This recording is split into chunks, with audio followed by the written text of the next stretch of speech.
A República de Platão. Livro 1º. Sócrates, acompanhado por Glauco, filho de Ariston, ontem, descia o Pireu com a finalidade de rezar para a deusa e, ao mesmo tempo, para ver como faziam a festa, já que a celebravam pela primeira vez.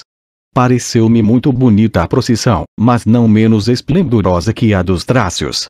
Após orar e apreciar o espetáculo, iniciamos o regresso à cidade, e neste momento, Polemarco, filho de Céfalo, havendo-nos visto de longe, ordenou a seu escravo que nos avisasse para esperá-lo.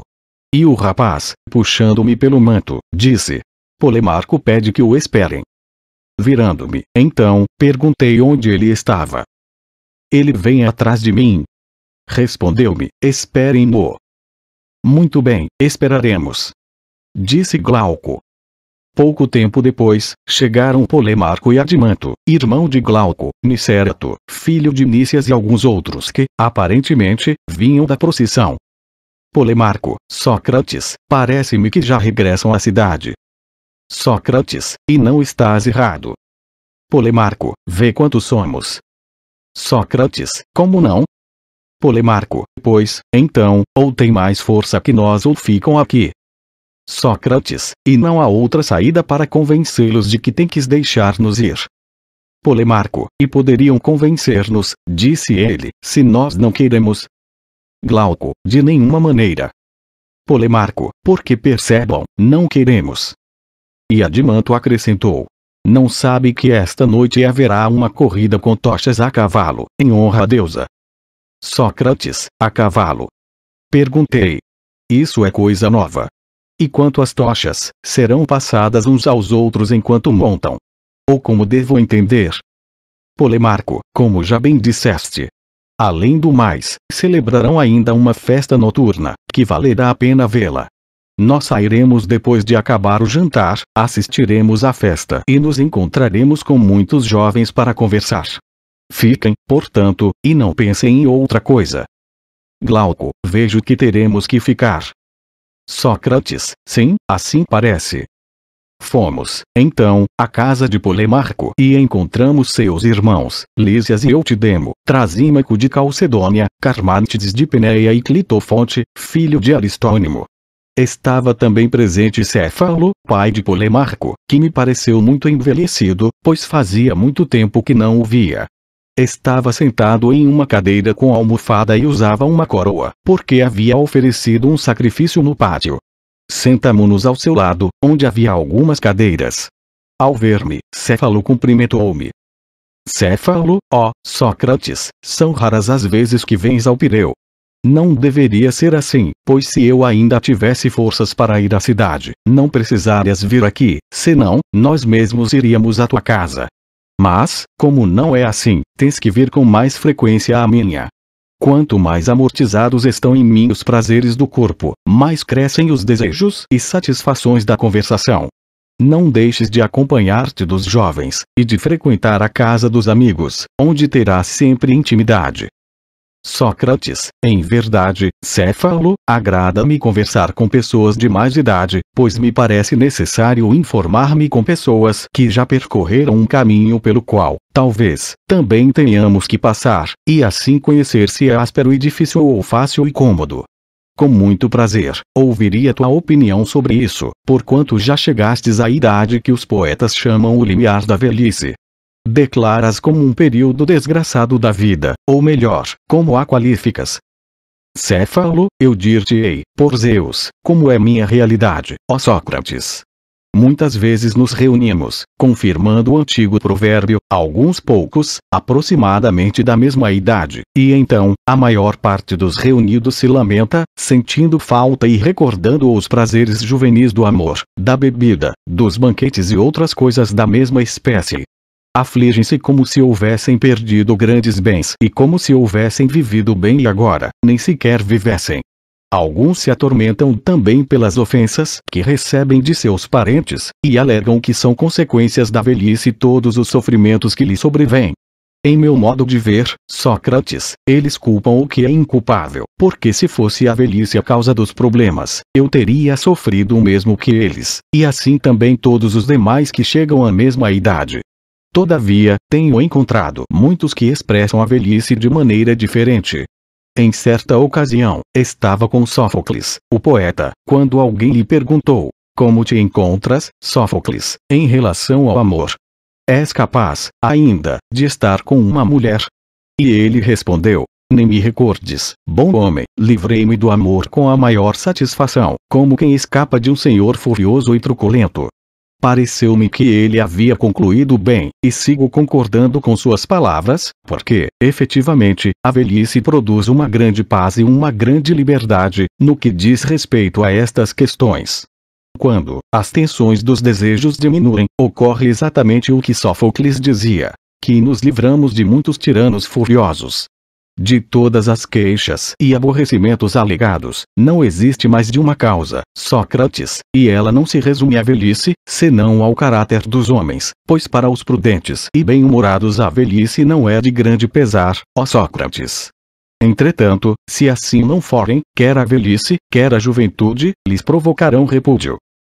Admirado com o que ele dizia e querendo que seguisse falando, estimulei-o dizendo: Sócrates, eu penso, ó Céfalo, que os demais não acreditaram nas coisas que afirmas e creem que suportas facilmente a velhice, não pelo teu caráter, e sim porque possuis uma grande fortuna.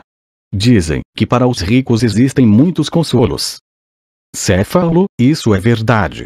Não creem, efetivamente. E o que dizem não carece de valor, ainda que não o tenha tanto como eles pensam. Nesse ponto é pertinente o que disse Temístocles a um cidadão de Sérifos, que lhe insultava dizendo que sua glória não era devida a ele mesmo, senão à sua pátria. Nem eu, replicou, seria reconhecido, se fosse de Sérifos, e tu tampouco, mesmo sendo de Atenas. E aos que, sem serem ricos, vivem com pesar a velhice, que tenham em mente o seguinte raciocínio: nem o homem humilde pode suportar facilmente a velhice na pobreza, nem o insensato, mesmo rico, pode vivê-la satisfeito. Sócrates, e tu, Céfalo, o que possuis, obtiveste por herança ou teus bens foram conquistados?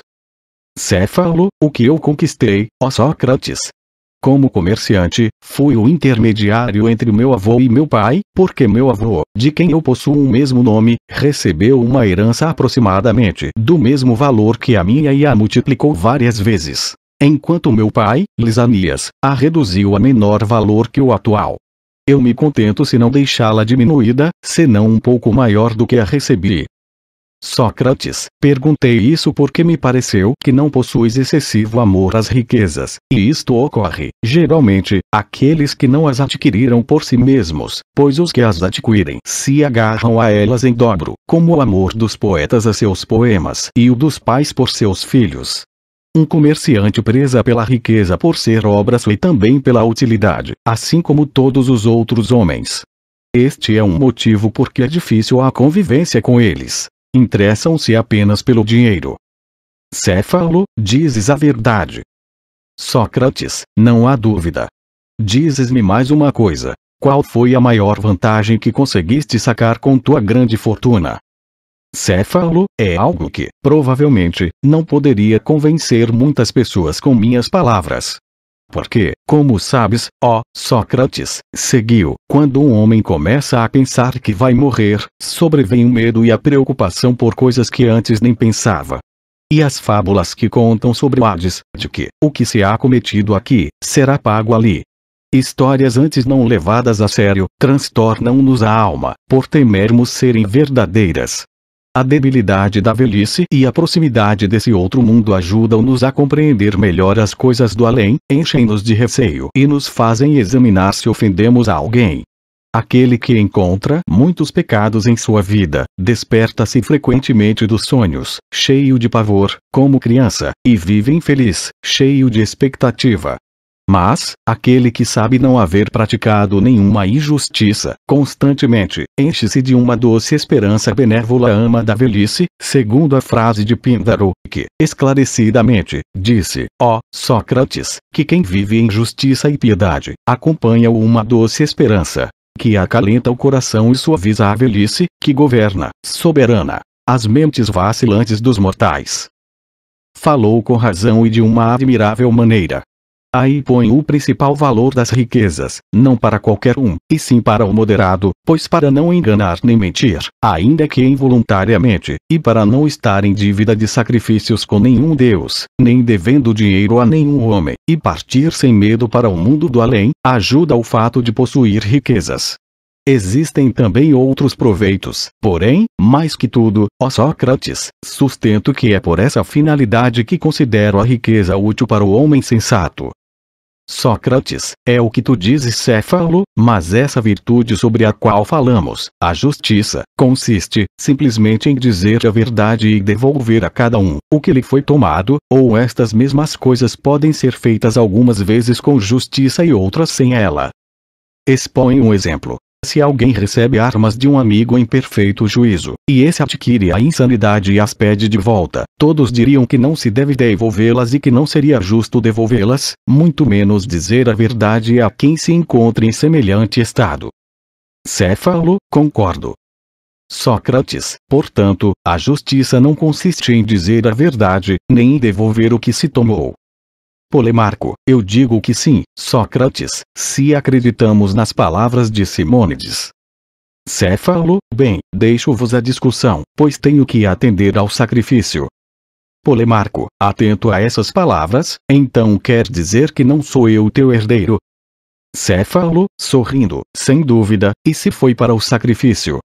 Sócrates, dizes tu, então, já que és herdeiro da discussão, que disse Simônides tão acertadamente acerca da justiça. Polemarco, que é justo devolver a cada um o que lhe é devido. E eu estou de acordo com essa afirmação. Sócrates, certamente, não é fácil retirar a razão de Simônides, porque é um homem sábio e inspirado, não obstante, tu, Polemarco, deves saber o significado do que ele diz, ao passo que eu desconheço. Está claro que Simônides não expressou a mesma situação que falávamos, sobre restituir a uma pessoa algo cuja guarda nos foi confiada, estando essa pessoa sem as faculdades da razão. Na verdade, o que foi depositado é de alguma maneira devido, não é assim? Polemarco, sim. Sócrates, mas de forma alguma deve ser restituído, se quem o reclama tiver perdido a razão. Polemarco, com certeza. Sócrates, então, parece-me que Simônides quis dizer outra coisa quando afirmou ser justo restituir o que se deve. Polemarco, por Zeus, certamente que se trata de outra coisa. Na opinião dele, os amigos devem sempre fazer bem aos amigos, nunca o mal. Sócrates, entendo. Não é devolver aquilo que se deve, entregando o ouro àquele que o confiou, se essa devolução for prejudicial, e se forem amigos o entregador e o recebedor. Polemarco, exato. Sócrates, e, então, aos inimigos se deve restituir aquilo que o devemos. Polemarco, seguramente, sim, deve-se restituir aquilo que se lhes deve. Ora, o que um inimigo deve ao outro é, em meu entendimento, o que lhe convém, o mal.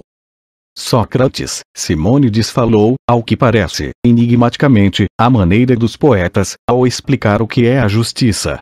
O pensamento dele era que a justiça consistia em reunir a cada um o que lhe convém, e a isso chamou de restituir o que é devido. Polemarco, sem dúvida. Sócrates, ó céus! Então, se alguém lhe perguntasse, ó, Simônides, a arte, a que chamam de medicina, o que dá que é devido e conveniente? Que supõe que ele responderia. Polemarco, é evidente que dá aos corpos os remédios, a comida e a bebida. Sócrates, e a arte a que chamam de culinária, o que dá que é devido e conveniente? Polemarco, dá aos alimentos os temperos. Sócrates, bem. E a arte a que chamam de justiça, o que dá que é devido? Polemarco, se seguimos o mesmo raciocínio, a justiça dá ajuda aos amigos e prejuízo aos inimigos.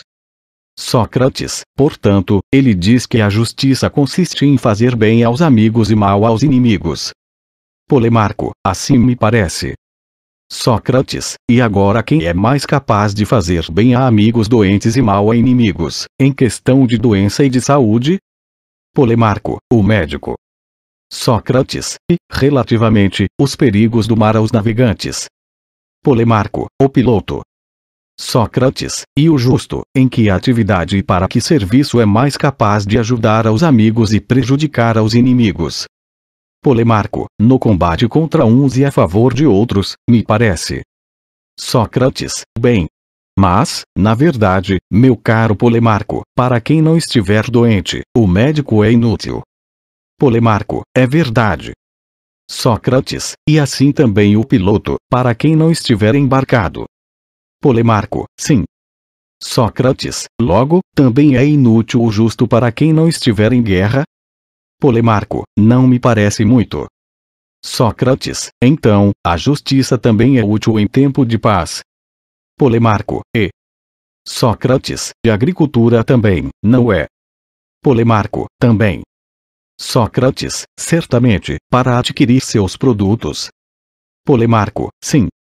Sócrates, e, sem dúvida, a arte do sapateiro. Polemarco, sim. Sócrates, diria, julgo eu, que seria para efeitos de adquirir sapatos. Polemarco, precisamente.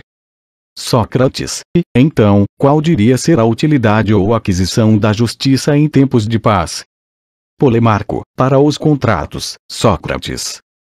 Sócrates, refere-se às parcerias ou qualquer outra espécie de contratos. Polemarco, a parcerias, sem dúvida. Sócrates, sendo assim, o parceiro bom e útil para colocar as peças do xadrez é o homem justo ou o jogador profissional. Polemarco, o jogador profissional. Sócrates, e para colocar tijolos e pedras, é melhor o homem justo que o pedreiro. Polemarco, de modo nenhum. Sócrates, e em que parceria é melhor o homem justo ao citarista, tal como este é melhor que aquele, para quem se associa para tocar? Polemarco, na parceria de dinheiro, em minha opinião. Sócrates, a não ser, talvez, ó, Polemarco, para efeitos de fazer uso do dinheiro, quando seja preciso comprar ou vender cavalos, seria melhor o tratador de cavalos, não?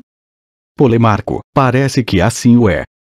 Sócrates, e se for um barco, o armador de navios ou o piloto? Polemarco, acho que sim. Sócrates, então, quando é que, sendo preciso fazer uso de ouro ou prata, o justo será mais útil que os outros? Polemarco, quando se trata de fazer um depósito que fique a salvo, ó, Sócrates. Sócrates, diz, então, quando não houver necessidade de utilizar o dinheiro, mas sim o guardar. Polemarco, exatamente. Sócrates, logo, quanto o dinheiro está sem ser utilizado é que a justiça é útil. Polemarco, é possível. Sócrates, então, quando for preciso guardar uma vinha, será a justiça útil na parceria ou individualmente, enquanto que, para sua utilização, será útil a vinicultura. Polemarco, assim parece.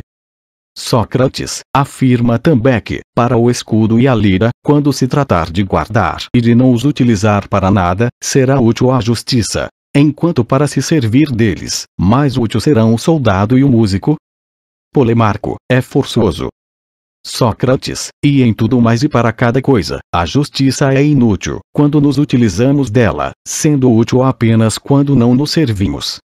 Polemarco, provavelmente. Sócrates, então, meu amigo, a justiça não poderia ser uma coisa muito séria, se só é útil para as coisas que não são utilizadas. Mas examinemos o seguinte: acaso o mais hábil a bater na luta, ou no pugilismo, ou em qualquer outra modalidade, o é também para defender-se? Polemarco, inteiramente. Sócrates, logo, quem é capaz de defender-se de uma doença, é também o mais capaz para transmiti-la despercebidamente. Polemarco, é o que me parece. Sócrates, mas, na verdade, será um bom guardião do exército aquele que sair-se vitorioso ao roubar os planos do inimigo. Polemarco, exatamente. Sócrates, logo, se uma pessoa for um hábil guardião de uma coisa, é também um hábil ladrão da mesma. Polemarco, assim parece. Sócrates, portanto, se o homem justo é hábil para guardar dinheiro, também é hábil para roubá-lo. Polemarco, assim conduz seu raciocínio. Sócrates, logo, o homem justo seria uma espécie de ladrão, e isso é provável que o tenha aprendido em Homero. Efetivamente, ele tem grande estima pelo avô materno de Ulisses, Autólico, e afirma que ele excedia todos os homens em roubar e fazer juras. Parece, então, que a justiça, segundo a sua opinião, segundo a de Homero e a de Simônides, é uma espécie de arte de furtar, mas para vantagem de amigos e danos de inimigos. Não era isso que afirmava Polemarco, por Zeus que não. Já não sei o que dizia. No entanto, ainda continua a parecer-me que a justiça é auxiliar os amigos e prejudicar os inimigos. Sócrates, a quem chama de amigos? Aos que parecem honestos a uma pessoa, ou aos que o são de fato, ainda que não o pareçam? E outro tanto direi dos inimigos. Polemarco, é natural amar a quem nos parece honesto e odiar a quem nos parece mau. Sócrates, mas os homens não se enganam a esse respeito, de maneira que lhes parecem honestos muitos que não o são e vice-versa. Polemarco, enganam-se. Sócrates, logo, para esses, os bons são inimigos, e os maus, amigos. Polemarco, precisamente. Sócrates, não obstante, para essas pessoas, a justiça é ajudar os maus e prejudicar os bons. Polemarco, assim parece. Sócrates, e, contudo, os bons são justos e incapazes de cometer injustiças? Polemarco, é verdade. Sócrates, então, é justo fazer mal a quem não cometeu qualquer injustiça? Polemarco, de modo algum, Sócrates. Isso parece um raciocínio perverso. Sócrates, então, disse eu, é justo prejudicar os injustos e ajudar os justos. Polemarco, esse raciocínio já me parece mais coerente do que o anterior. Sócrates, logo, ó Polemarco, acontecerá que, para muitos que errarem em seu juízo sobre os homens, será justo prejudicar os amigos, pois não são maus aos seus olhos, e ajudar aos inimigos, pois o tomam por bons. E assim afirmaremos exatamente o contrário que concluímos ser o pensamento de Simônides. Polemarco, é assim que acontecerá. Mas vamos corrigir-nos, pois é provável que não tenhamos definido corretamente o que é amigo e o que é inimigo. Sócrates, como o definimos, Polemarco? Polemarco, o que parece honesto, esse é o amigo. Sócrates, e agora, disse eu, como conseguimos corrigir a definição? Polemarco, amigo, é o que parece e na realidade honesto. O que parece, mas não é, apenas aparenta ser amigo sem ser. E, sobre o inimigo, a definição é a mesma. Sócrates, logo, segundo esse raciocínio, parece que amigo é o homem de bem, inimigo é o malvado. Polemarco, sim. Sócrates, acrescentamos a definição da justiça, tal como a formulávamos primeiro, de que é justo fazer bem ao amigo e mal ao inimigo, a ideia de que é justo fazer bem a um amigo bom e mal a um inimigo mau. Polemarco, exatamente. Parece-me que isso seria falar com propriedade. Sócrates, então, é próprio de um homem justo fazer mal a qualquer espécie de homem. Polemarco, precisamente. Deve-se fazer mal aos malvados e inimigos. Sócrates, quando se faz mal aos cavalos, eles se tornam melhores ou piores? Polemarco, piores. Sócrates, em relação à perfeição dos cães ou à dos cavalos? Polemarco, a dos cavalos. Sócrates, mas, caso se fizer mal a cães, eles se tornam piores relativamente à perfeição de cães, e não a de cavalos. Polemarco, forçosamente. Sócrates, e quanto aos homens, ó companheiro, não teremos de dizer o mesmo, que, se lhes faz o mal, tornam-se piores em relação à perfeição humana. Polemarco, exato. Sócrates, mas a justiça não é a perfeição dos homens. Polemarco, isso também é forçoso. Sócrates, e, se fizer mal aos homens, são forçosos que eles se tornem mais injustos. Polemarco, assim parece. Sócrates, acaso os músicos podem tornar outrem ignorante na música através de sua arte? Polemarco, impossível. Sócrates, e os tratadores de cavalos podem tornar outrem incapaz de montar através de sua arte? Polemarco, não pode ser. Sócrates, mas os justos podem tornar outrem injusto através da justiça. Ou, de um modo geral, os bons podem tornar outrem mau através de sua perfeição. Polemarco, é impossível. Sócrates, efetivamente, a ação do calor não é parece me refrescar, mas o contrário. Polemarco, sim.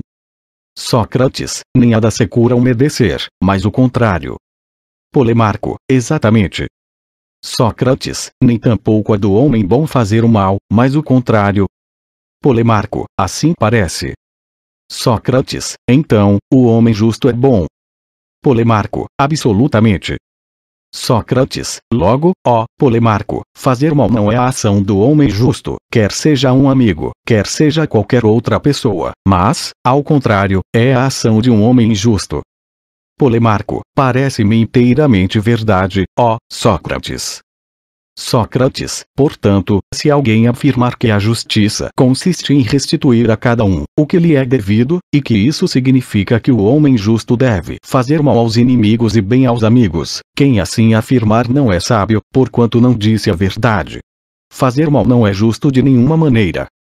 Polemarco, concordo.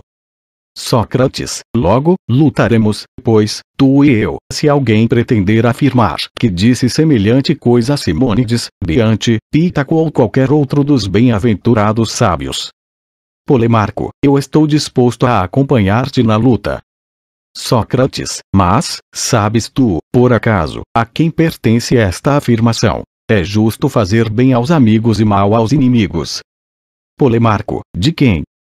Sócrates, penso que é de Periandro, de Pérdicas, de Gerges, de Ismênias de Tebas ou de qualquer outro homem rico muito convencido de seu grande poder. Polemarco, verdade. Sócrates, bem, se nem o justo nem a justiça se demonstram assim, que outra coisa será? E então, Trasímaco, que várias vezes, enquanto conversávamos, havia tentado participar da discussão e fora impedido pelos que estavam ao seu lado, desejosos de ouvi-la até o final, ao fazermos uma pausa, não se deteve mais e contraindo-se como uma fera, lançou-se sobre nós.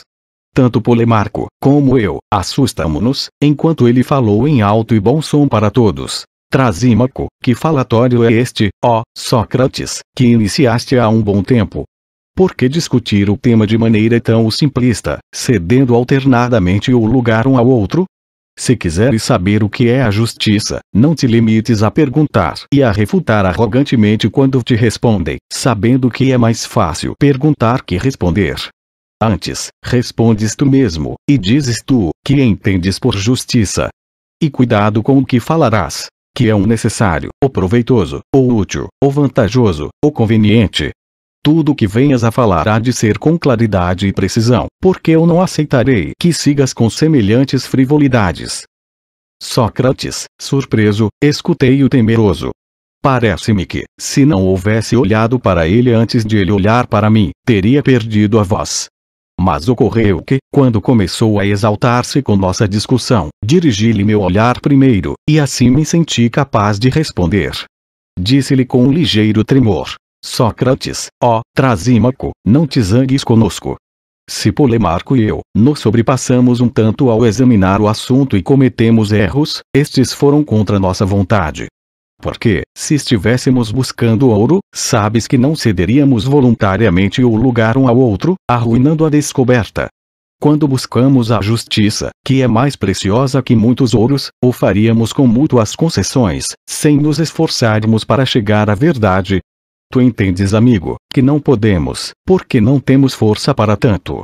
É muito mais razoável a compaixão por nós, em vez de irritação. Trasímaco, ouvindo isto, riu sarcasticamente e disse: Ó, Heracles! Aqui está Sócrates com sua costumeira ironia. Já os havia dito que não querias responder, senão que te esquivarias de responder, se alguém lhe perguntasse. Sócrates, és um homem esperto, Trasímaco, porque bem sabes que se perguntasses a alguém quantos são 12, e ao perguntar incluísses: Cuidado, amigo, não digas que são 2 vezes 6, nem 3 vezes 4, nem 6 vezes 2, nem 4 vezes 3, porque não aceitarei semelhantes banalidades. Resultaria claro, penso eu, que ninguém iria responder a uma pergunta assim formulada.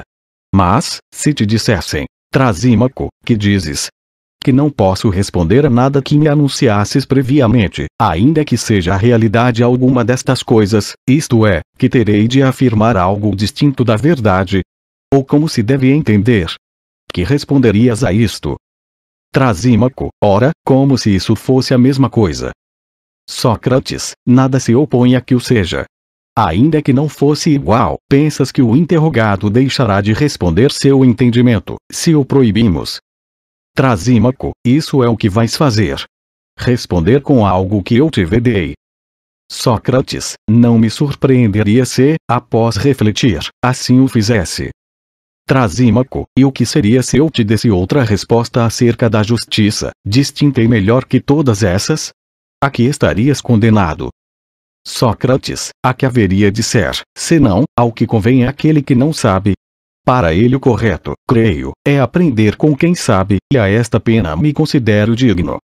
Trasímaco, que engraçado és, mas, além de aprender, terás de pagar dinheiro. Sócrates, com certeza, quando o tenha. Glauco, e tens? Se for por dinheiro, falas, Trasímaco, que todos nós contribuiremos para ajudar Sócrates. Trasímaco, bem vejo. Para que Sócrates se saia como de costume, não respondendo e, ao responder outro, tome a palavra e a refute. Sócrates, mas como poderia responder quem primeiramente não sabe nada, e assim o confessa?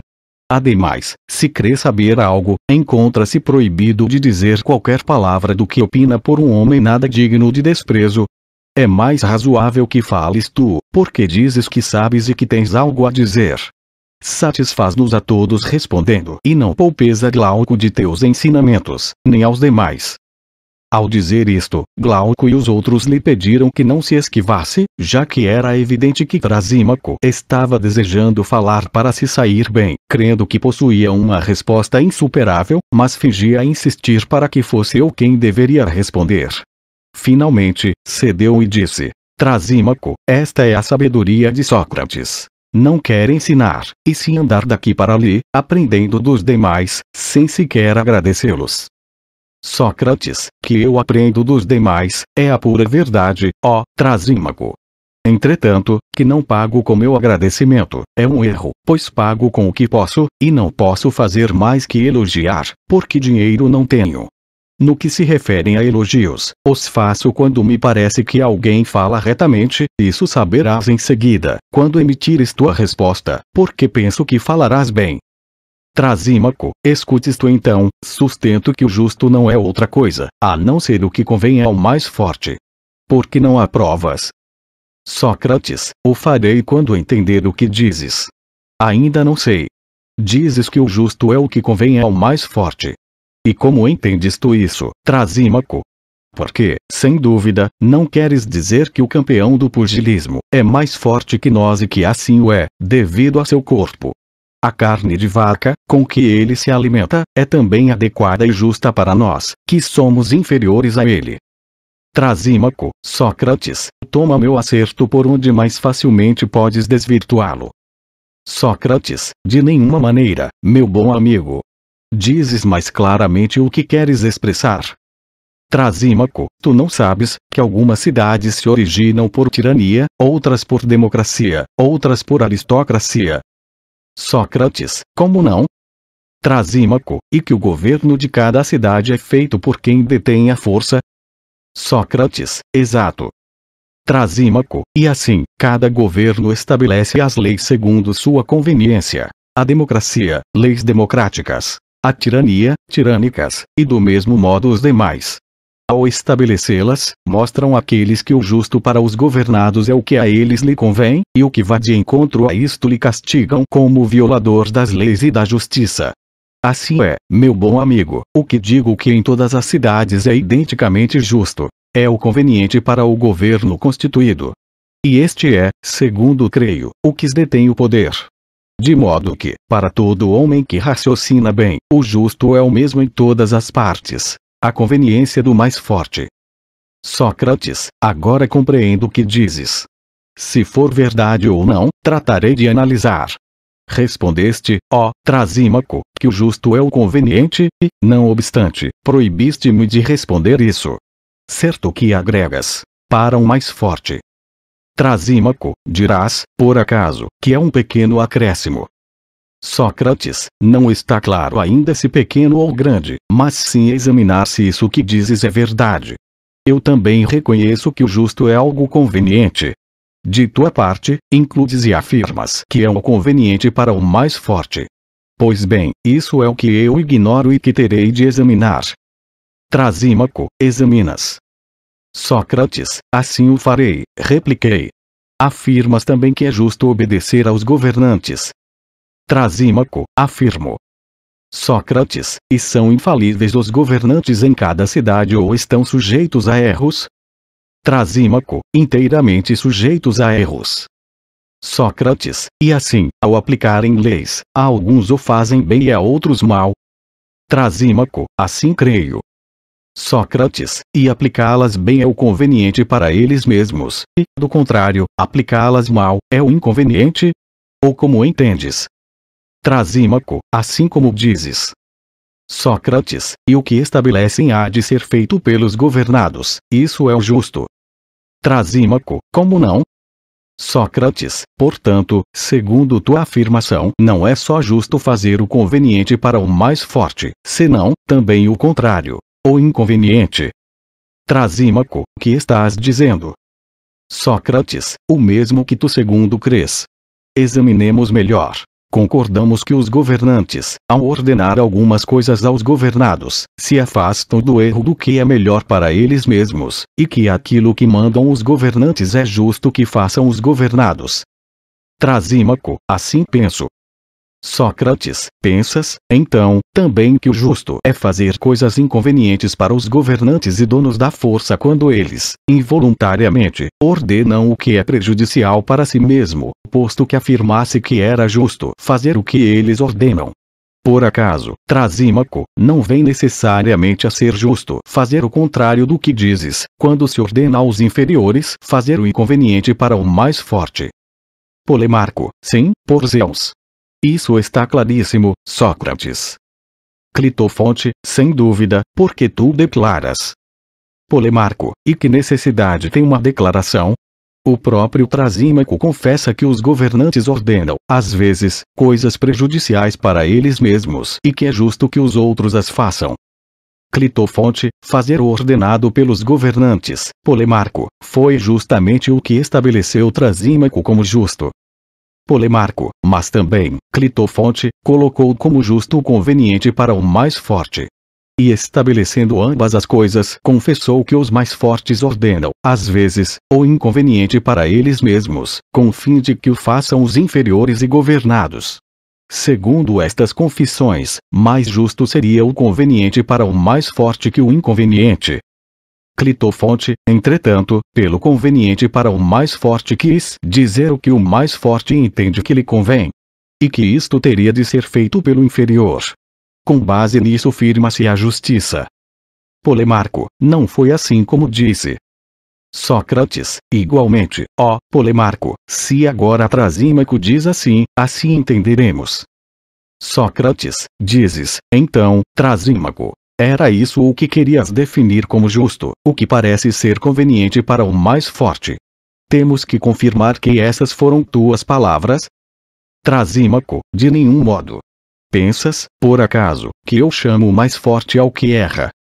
Sócrates, eu, pelo menos pensava que era isso o que dizias ao afirmar que os governantes não eram infalíveis, senão que também tinham seus erros. Trasímaco, tu és um farsante na argumentação, Sócrates. Chamas médico ao que erra com os enfermos. Ou matemático ao que se equivoca no cálculo, na mesma ocasião em que o faz? É certo que costumamos dizer, creio eu, que o médico errou ou que o matemático se equivocou, mas cada um deles não erra, em minha opinião. De modo que, falando com rigor, posto que goste também de precisar tuas palavras, nenhum dos profissionais erra. Aquele que se equivoca, o faz porque lhe falhou sua ciência, e nisso não é profissional. De sorte, que nenhum profissional, nem governante, nem sábio erra, ainda que se afirme que o médico ou o governante errou. Pensas, então, que essa é também minha resposta agora, e o que afirmo com toda certeza é que o governante, enquanto governante, não erra, e não errando estabelece um melhor para si mesmo.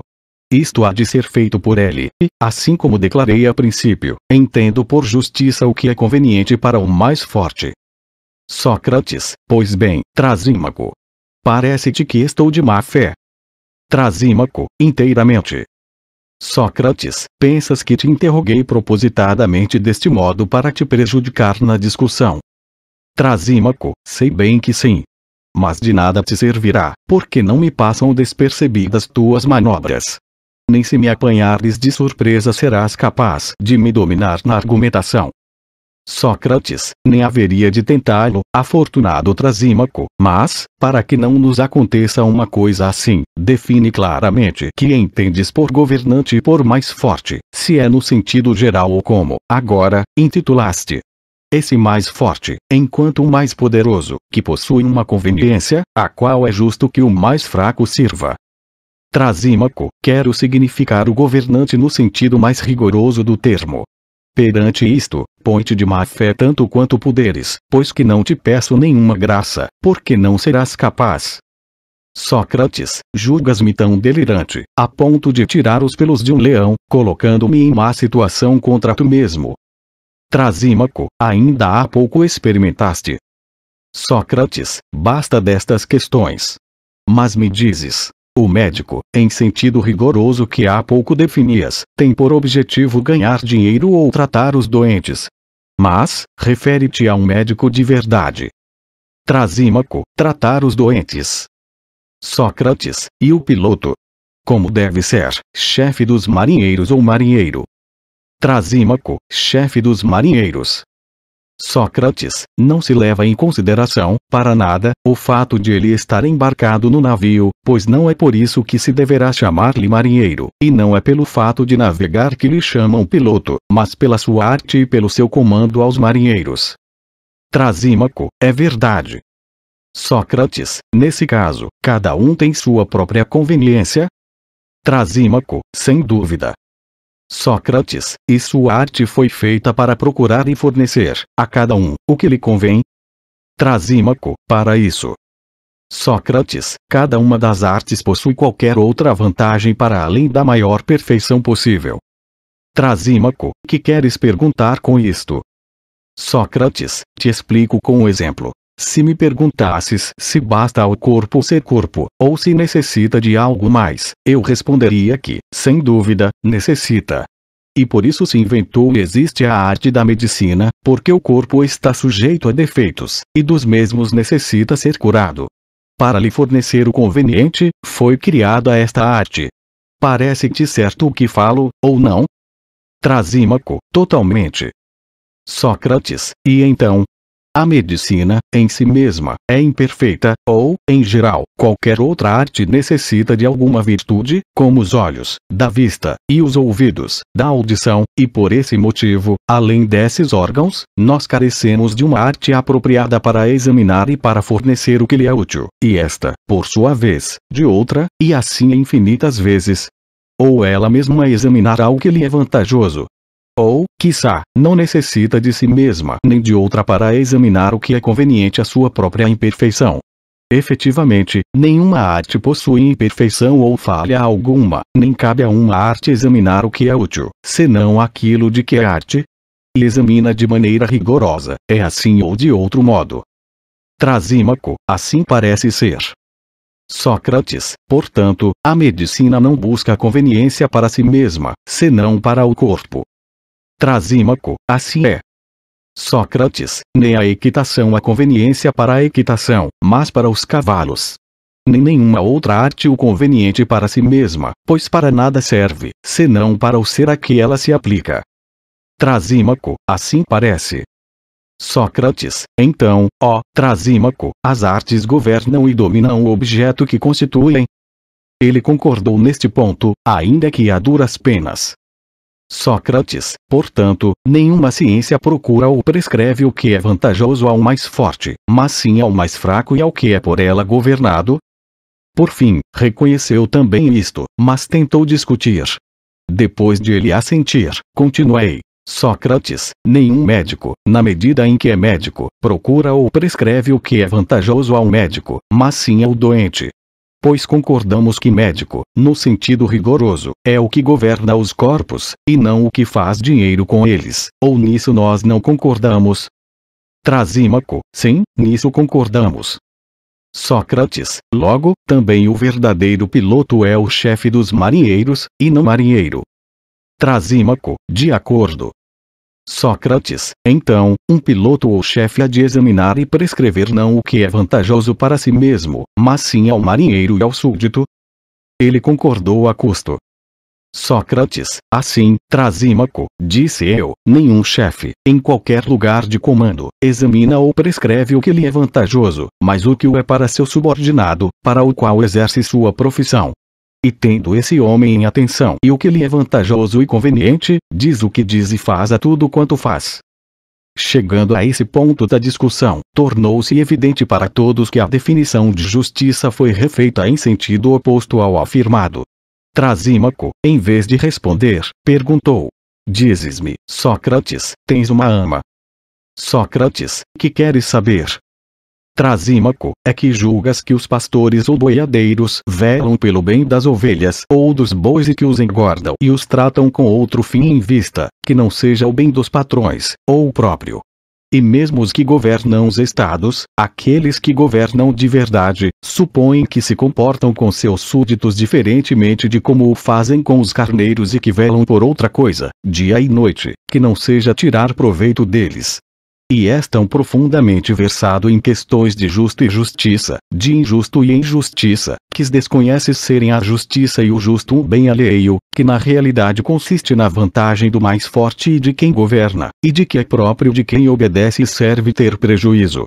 Enquanto a injustiça é o contrário, é quem manda nos verdadeiros ingênuos e justos, na qual os súditos fazem o que é vantajoso para o mais forte, servindo-o, tornam-no feliz, mas de modo algum a si mesmos. E assim basta reparar que o homem justo, em todo o seu físico, fica por baixo do injusto. Em primeiro lugar, nos consórcios que fazem uns com os outros, quando uma pessoa de uma dessas espécies se associa com uma da outra, jamais se verificará, por ocasião da dissolução da sociedade, que o justo tenha mais que o injusto, e sim menos. Depois, nas questões civis, onde quer que haja contribuição a pagar, o justo, em condições iguais, paga uma contribuição maior, e o outro menor.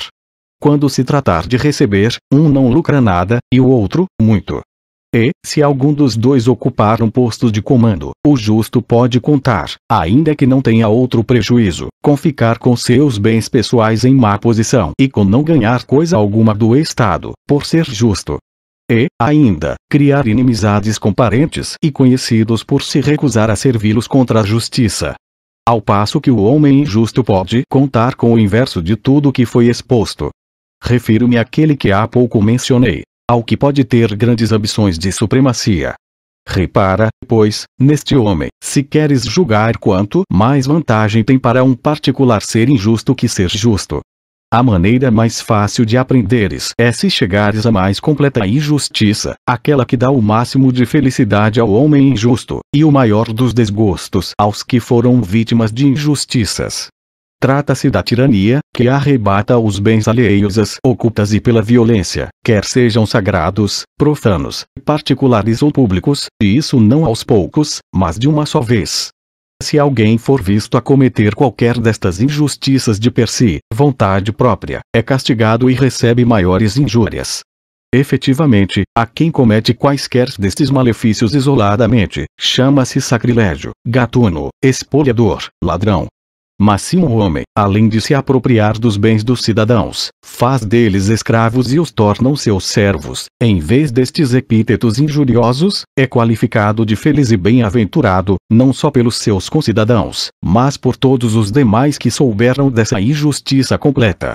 É que aqueles que criticam a injustiça não o fazem por recearem praticá-la, mas por temerem sofrê-la. Assim, ó Sócrates, a injustiça, quando chega a certo ponto, é mais potente, mais livre e mais despótica que a justiça, e, como eu dizia a princípio, a vantagem do mais forte é a justiça, ao passo que a injustiça é qualquer coisa de útil a uma pessoa e de vantajoso. Depois de assim falar, Trasímaco pensava retirar-se, como se fosse um empregado do balneário que nos tivesse despejado uma argumentação compacta e abundante nos ouvidos. Porém, os presentes não o consentiram, mas o forçaram a ficar para prestar contas de suas palavras. Eu, de minha parte, também o pedi muito, dizendo: Sócrates, ó divino Trasímaco, pensas retirar-te após lançares tal argumentação e ensinares o bastante, ou aprenderes se é assim ou não que sucede? Pensas que é insignificante o que tentaste definir, o curso de toda a vida, que devemos seguir, para vivermos a mais útil das existências? Trasímaco, acaso penso de outro modo? Sócrates, assim parece. Ou então não queres saber de nós ou não te importa que vivamos piores, ou melhores, por desconhecermos o que tu declaras saber. Mas, meu bom amigo, esforça-te por não o revelar a nós. Não será um mau investimento para ti se prestares um benefício a este grupo, que é tão grande. Eu, por mim, declaro-te qual é minha opinião. Não estou convencido, nem creio que a injustiça seja mais vantajosa que a justiça, ainda que alguém se utilize daquela à vontade, sem ninguém impedi-lo de fazer o que quiser. Mas, meu bom amigo, que uma pessoa seja injusta, que possa cometer injustiças ocultas ou em luta aberta, mesmo assim o seu exemplo não me convence que isso é o mais proveitoso para ela, que a justiça. Esta mesma impressão é talvez a de outros entre nós, e não minha apenas. Convence-nos, portanto, ó, meu bom aventurado, e de maneira suficiente, que não pensamos bem, quando damos maior valor à justiça que à injustiça. Trasímaco, e como hei de convencer-te? Se não ficaste persuadido com o que disse há pouco, como hei de fazer? Hei de recolher meus argumentos e colocá-los em tua alma. Sócrates, não, por Zeus, não o faças. Mas, em primeiro lugar, mantém as afirmações que fizestes, ou então, se fizeres alguma alteração, faça abertamente sem iludir-nos. Vês, Trasímaco, examinando o que tratamos antes, que, embora desejasse definir primeiro o verdadeiro médico, tu não o achasse necessário depois prestar rigorosa atenção ao exemplo do pastor, mas supões que ele trata de engordar as ovelhas, na medida em que é um pastor, não porque tenha em vista o que é melhor para elas, mas como um conviva ou uma pessoa que quer dar um banquete, para presenteá-las ou vendi-las, como se fosse um homem de negócios, e não um pastor. Ora, a finalidade da arte do pastor não é outra, sem dúvida, senão aquela a que foi destinada: conseguir para seu objeto o máximo de bem-estar. Por estas razões, concluí há pouco que é forçoso que concordemos que todo governo, como governo, não tem por finalidade velar o bem de mais ninguém, senão só súdito de que cuida, quer este seja uma pessoa pública ou particular. Ora, tu pensas que os governantes dos estados, os verdadeiros, governam por prazer. Trasímaco, por Zeus, que não penso. Bem o sei. Sócrates, e, então, Trasímaco, não reparas que nos demais cargos ninguém deseja exercê-los por sua vontade, mas exigem um salário, pensando que, de seu exercício, nenhum proveito pessoal lhes advirá, mas sim para seus súditos. E depois, dizes-me, não afirmamos sempre que cada uma das artes se diferencia das outras pelo fato de ter uma potência específica? Não respondas, meu caro, contra a tua opinião real, para ver se conseguimos adiantar alguma coisa. Trasímaco, diferenciam-se por isso, sim. Sócrates, e não é verdade que cada uma das artes nos proporciona qualquer vantagem específica, e não comum, como a medicina, a saúde, a de pilotar, a segurança da navegação, e assim por diante? Trasímaco, exatamente. Sócrates, portanto, a arte dos lucros também tem o seu salário. Pois é este o efeito que lhe é peculiar. Ou designas da mesma maneira a arte de curar e a arte de pilotar? Se na verdade queres formular uma definição rigorosa, conforme propuseste inicialmente, no caso de um piloto ficar são, pelo fato de lhe ser benéfico embarcar, não irás chamar, por causa disso, medicina a sua arte? Trasímaco, certamente que não. Sócrates, tampouco chamarás assim a arte dos lucros, penso eu, se alguém ficar são ao exercer uma profissão lucrativa. Trasímaco, com certeza que não. Sócrates, e então? chamarás a medicina a arte dos lucros, se alguém, curando uma pessoa, ganhar um salário. Trasímaco, não. Sócrates, acaso, não concordamos que há uma vantagem peculiar a cada arte? Trasímaco, assim o é. Sócrates, se há uma vantagem de que gozam todos os artífices, é manifesto que devem empregar alguma faculdade adicional, e daí derivarem vantagem. Trasímaco, assim parece. Sócrates, ora, nós afirmamos que a vantagem dos artífices, quando ganham um salário, advém de empregarem uma faculdade adicional à arte dos lucros. Concordou Augusto. Sócrates, por conseguinte, não é da sua própria arte que advém a cada um esta vantagem, que consiste na obtenção de um salário, mas, se devemos examinar a questão com rigor, a medicina produz a saúde, a arte dos lucros, o salário, e a do arquiteto, uma casa. Ao passo que a arte dos lucros, que a acompanha, dá o salário. E todas as outras, igualmente, produzem seu efeito e vantagens àquele a quem se aplicam. Se, porém, não lhe advir um salário, é possível o artífice auferir alguma vantagem de sua arte? Trasímaco, não me parece. Sócrates, mas, acaso ele não é útil, quando trabalha de graça? Trasímaco, com certeza, assim o creio. Sócrates, portanto, Trasímaco, é evidente que nenhuma arte, nem governo, proporciona o que é útil a si mesmo, mas, como dissemos antes, proporciona e prescreve o que o é ao súdito, pois tem por alvo a conveniência deste, que é um mais fraco, e não a do mais forte. Ora, é por isso, meu caro Trasímaco, que eu disse que ninguém quer espontaneamente governar, tratar e curar os males alheios, mas antes exige um salário, porquanto aquele que pretende exercer bem a sua arte jamais faz ou prescreve, no exercício de sua especialidade, o que é melhor para si mesmo, mas para o cliente. É por esse motivo, ao que me parece, que é preciso proporcionar aos que querem consentir em governar um salário, dinheiro ou honrarias, e um castigo, se não consentirem. Glauco, que queres dizer, ó Sócrates? Sei o que são os 2 salários, mas o castigo a que te referes, e em que sentido incluiu no grupo dos salários, não compreendo.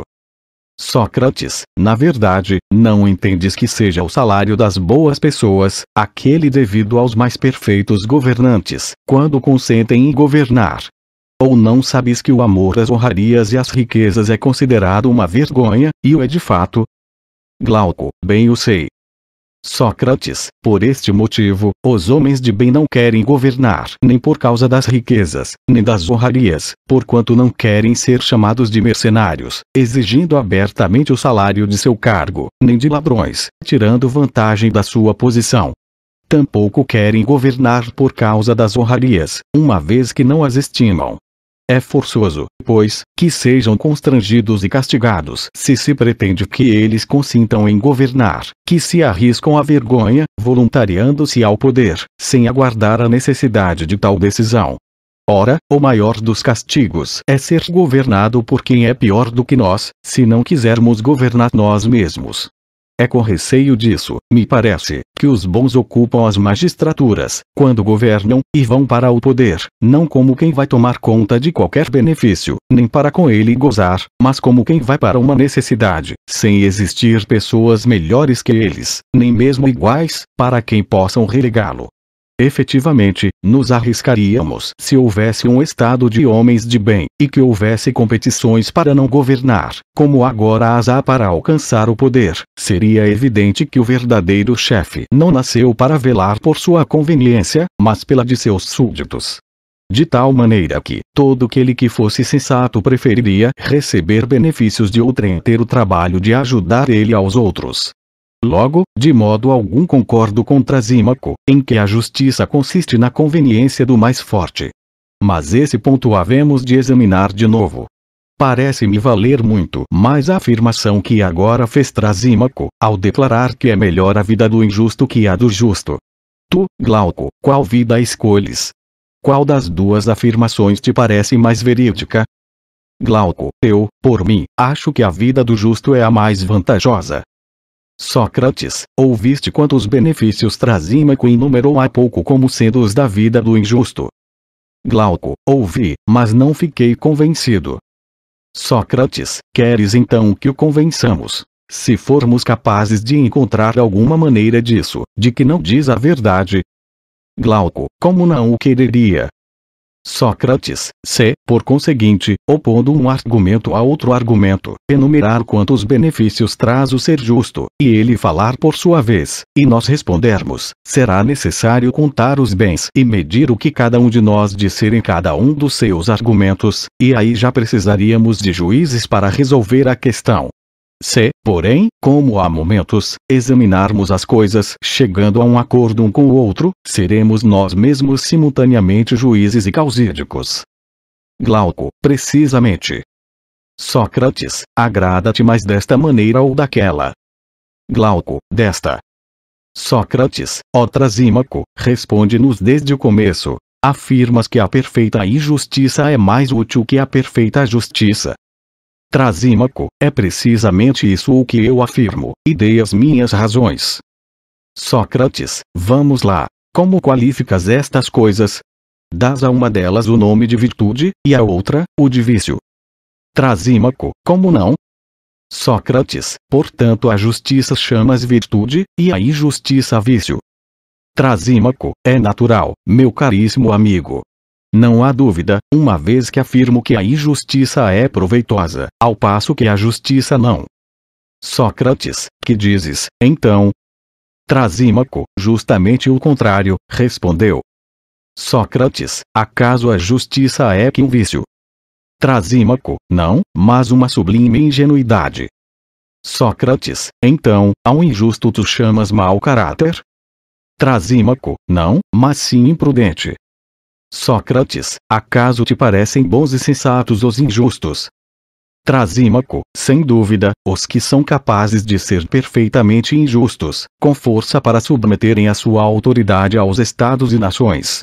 Julgas, talvez, que me refiro aos que sacam dinheiro. É que também isso é proveitoso, se passar despercebido. Mas não vale a pena falar do assunto, e sim daquilo que há pouco eu fiz menção. Sócrates, o que tu queres dizer, eu não ignoro, mas o que me surpreende é que coloques a injustiça no grupo da virtude e da sabedoria, enquanto a justiça no grupo contrário. Trasímaco, assim as coloco. Sócrates, isso é uma posição ainda mais irredutível, companheiro, e já não é fácil arranjar um modo de refutá-la. Porquanto, se falavas da hipótese de a injustiça ser vantajosa, entretanto, tu concordas como alguns outros concordam que ela é um vício ou uma conduta vergonhosa, poderíamos responder-te de acordo com a opinião geral. Porém, a verdade é que é evidente que vais afirmar que ela é bela, forte e possui todas as demais qualidades que estávamos habituados a atribuir à justiça, uma vez que ousaste colocá-la ao lado da virtude e da sabedoria. Trasímaco, disseste a pura verdade. Sócrates, contudo, não devemos recuar na prossecução do exame, enquanto eu supuser que estás a dizer o que pensas. Pois, me parece, ó Trasímaco, que realmente não estás a zombar agora, mas a dizer o que julgas ser a verdade. Trasímaco, que diferença te faz se é o que eu penso ou não, desde que não refutes minha argumentação? Sócrates, nenhuma. Mas tenta ainda responder a esta pergunta. Parece-te que um homem justo deseja exceder a outro homem justo em qualquer coisa? Trasímaco, de modo algum. Porque nesse caso, não seria educado, como é de fato, nem de boa índole. Sócrates, e se fosse um ato justo? Trasímaco, nem mesmo em um ato justo. Sócrates, mas consideraria digno de exceder o injusto e julgaria isso justo, ou não? Trasímaco, sim, julgá-lo-ia, mas não o poderia. Sócrates, mas não é isso que estou a perguntar, e sim, se o homem justo não se consideraria digno e desejaria exceder ao injusto, pois isso é uma atitude do injusto. Trasímaco, é assim mesmo. Sócrates, e quanto ao homem injusto?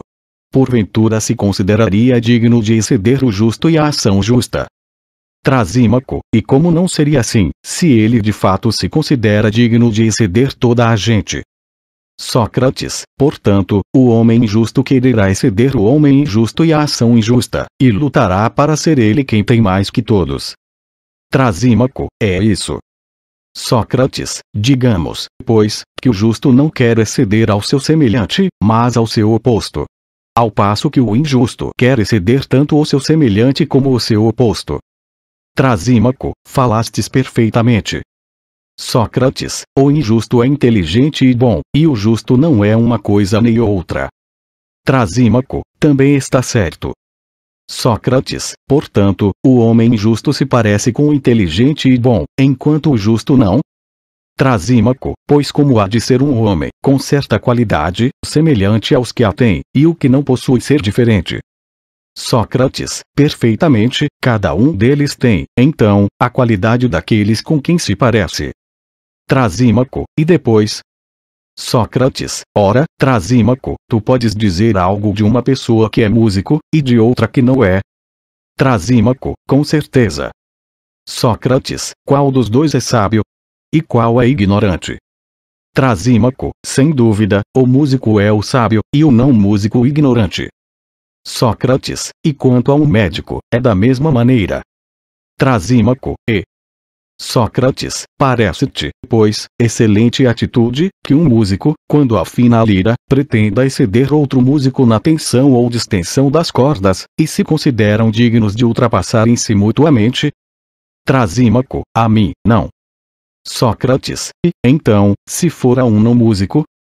Trasímaco, forçosamente, sim. Sócrates, e quanto a um médico? Na dieta da comida ou de bebida, quereria ele exceder outro clínico ou outra regra? Trasímaco, sem dúvida que não.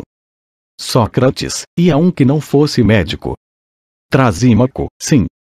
Sócrates, observas toda espécie de ciência e barra ou de ignorância, se te parecer que qualquer sábio quereria exceder os atos e palavras de outro sábio, e do contrário, não fazer o mesmo, em igual caso, que o que é semelhante a ele. Trasímaco, será forçoso, talvez, que seja assim. Sócrates, e, agora, o ignorante. Não pretenderia ele igualmente exceder o sábio e o ignorante? Trasímaco, talvez. Sócrates, mas o sábio é sensato? Trasímaco, afirmo. Sócrates, e o que é sensato também é bom? Trasímaco, e Sócrates, ora, o homem bom e sábio, não quererá exceder o que lhe é semelhante, mas sim o que é diverso e oposto a ele. Trasímaco, parece que sim. Sócrates, e o que é mau e ignorante quererá exceder o que lhe é semelhante ou seu contrário? Trasímaco, assim me afigura. Sócrates, ora, Trasímaco, o injusto, para nós, quer exceder tanto o seu contrário como o que lhe é semelhante? Ou não foi assim que disseste? Trasímaco, certamente. Sócrates, ao passo que, o justo não quererá exceder o que lhe é semelhante, mas sim o seu contrário. Trasímaco, sim. Sócrates, logo, o justo assemelha-se ao homem sábio e bom, e o injusto ao mau e ignorante. Trasímaco, é provável. Sócrates, mas nós concordamos que cada um deles tem as qualidades daquele a que se lhe assemelha. Trasímaco, concordamos, com efeito. Sócrates, logo, o justo revela-se como bom e sábio, e o injusto como mau e ignorante. Trasímaco concordou com tudo isso, não com a facilidade com a que agora estou a contar, mas, arrastadamente, e a custo, soando espantosamente, tanto mais porque era verão. Foi então que vi uma coisa nunca antes vista. Trasímaco a corar. Assim que concordamos que a justiça é virtude e sabedoria, e a injustiça, maldade e ignorância, exclamei. Sócrates, bem, deixemos este ponto assente. Mas afirmamos também que a injustiça era força. Ou não te recordas, ó, Trasímaco? Trasímaco, recordo-me. Mas o que acabas de dizer não me apraz e tenho uma resposta a dar-lhe. Se eu falasse, sei perfeitamente que afirmarias que eu estava a discursar como um demagogo. Deixa-me, pois, falar à minha vontade, ou, se tu quiseres interrogar-me, interroga. E eu o direi como as velhinhas que estão a contar histórias. Bem. E farei com cabeça que sim e que não. Sócrates, mas nunca contra a tua própria opinião. Trasímaco, de maneira a poder agradar-me, uma vez que não consentes que eu fale. Que mais queres? Sócrates, mais nada, por Zeus. Mas, se queres fazer assim, que faças, pois eu mesmo interrogo. Trasímaco, interroga. Sócrates, farei, portanto, exatamente a mesma pergunta de há pouco, a fim de levarmos metodicamente ao fim a argumentação, que é a justiça em relação à injustiça. Disse-se a certa altura que a injustiça era mais poderosa e mais forte que a justiça.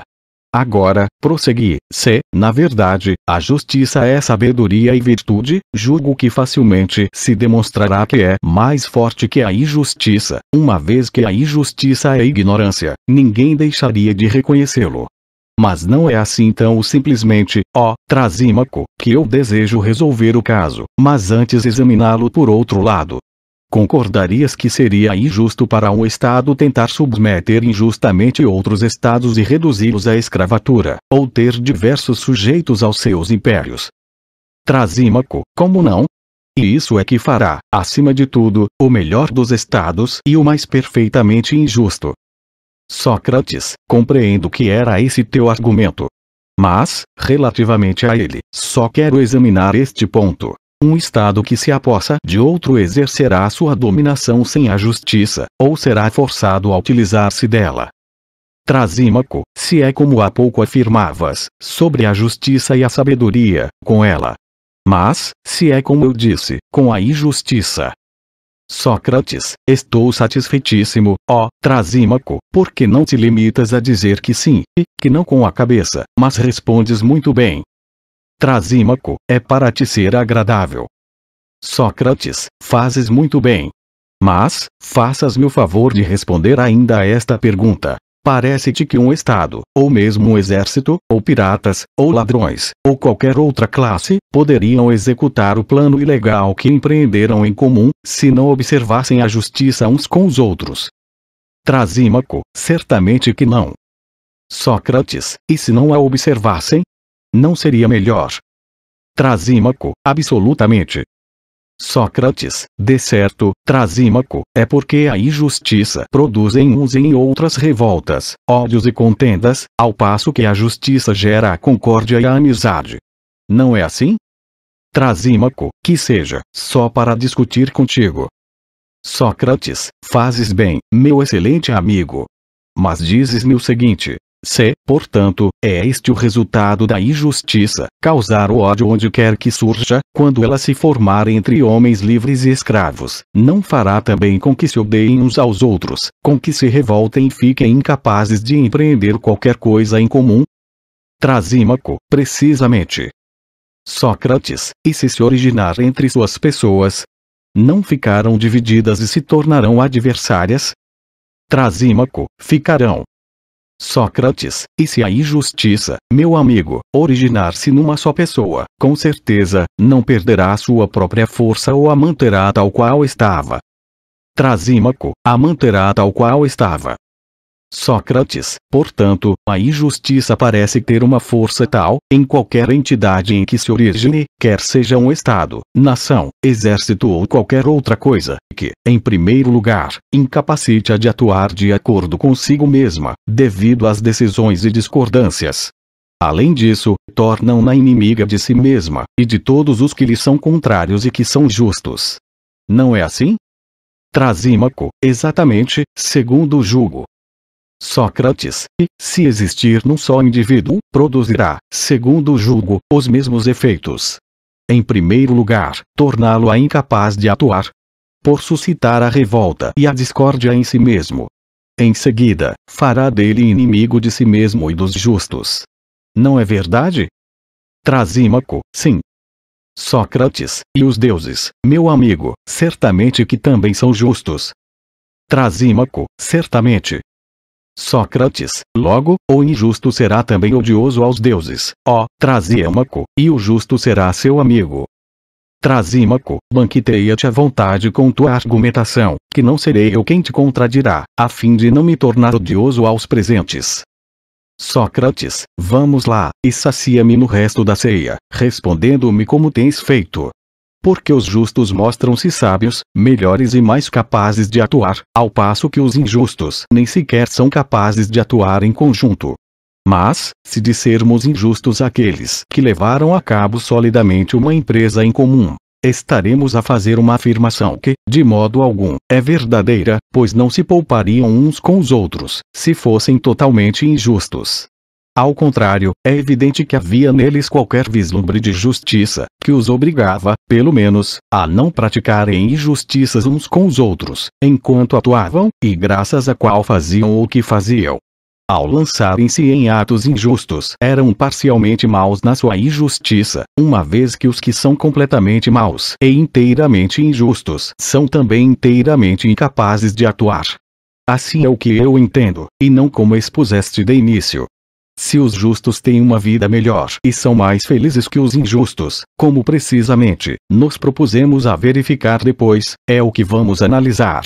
E, portanto, desde já é evidente que o são, em meu entender, em consequência do que dissemos.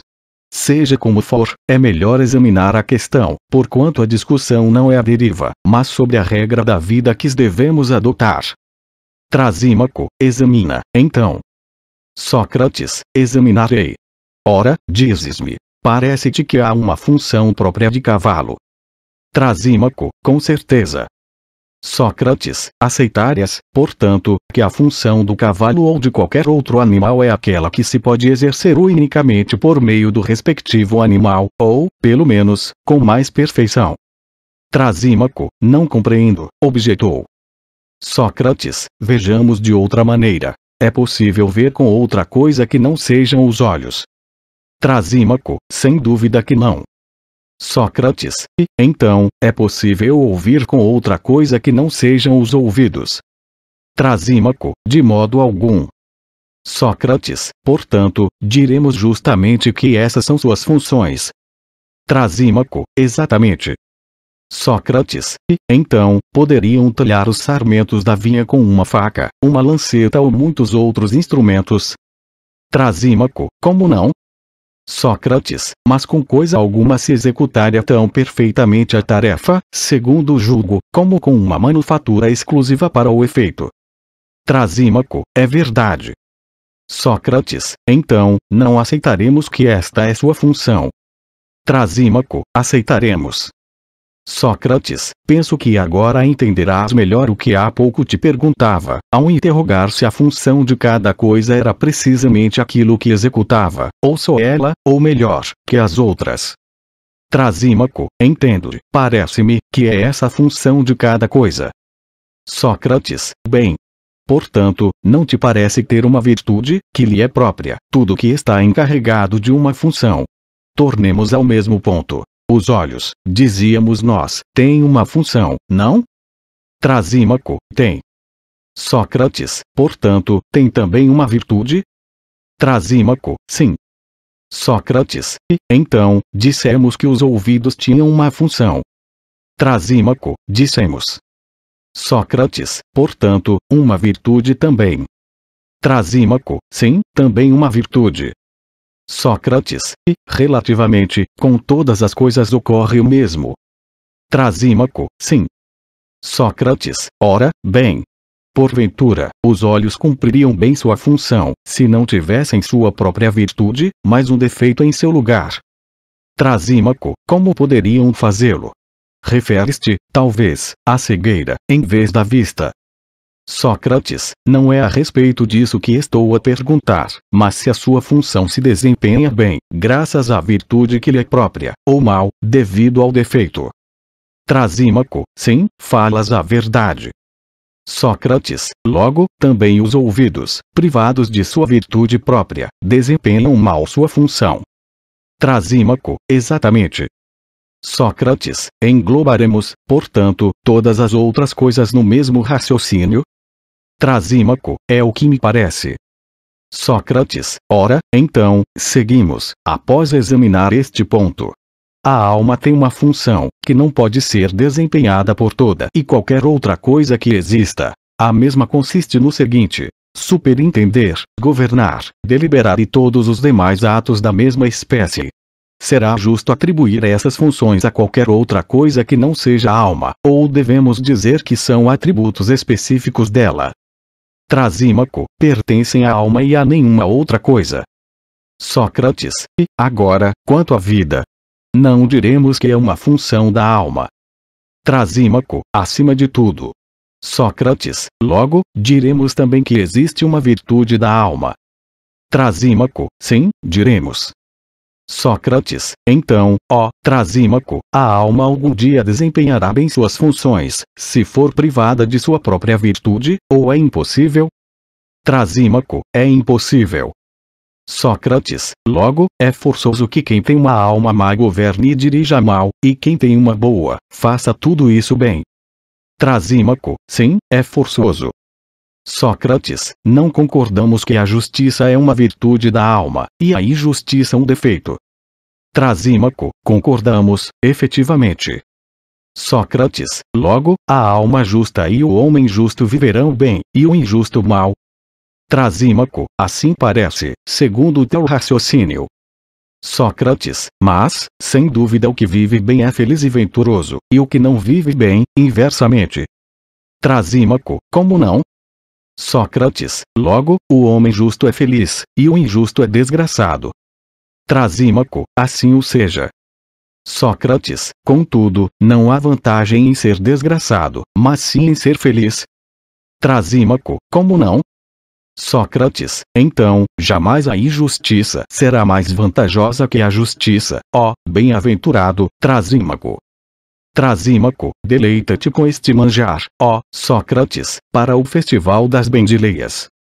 Sócrates, graças a ti, sem dúvida, ó, Trasímaco, pois tornaste possível e deixaste de ser desagradável. Contudo, a ceia não está esplêndida por culpa minha, senão tua. Parece-me que fiz como os glutões, que agarram cada um dos pratos, à medida que os servem, antes de terem desfrutado suficientemente do primeiro. Antes de descobrir o que buscávamos primeiro, o que é a justiça, deixando esse assunto, precipitei-me para examinar, a esse propósito, se era um vício e ignorância, ou sabedoria e virtude. Depois, como surgiu novo argumento, que é mais vantajosa a injustiça que a justiça, não me abstive de passar daquele assunto para este, de tal maneira que daí resultou, agora, para mim, que nada fiquei sabendo desta discussão.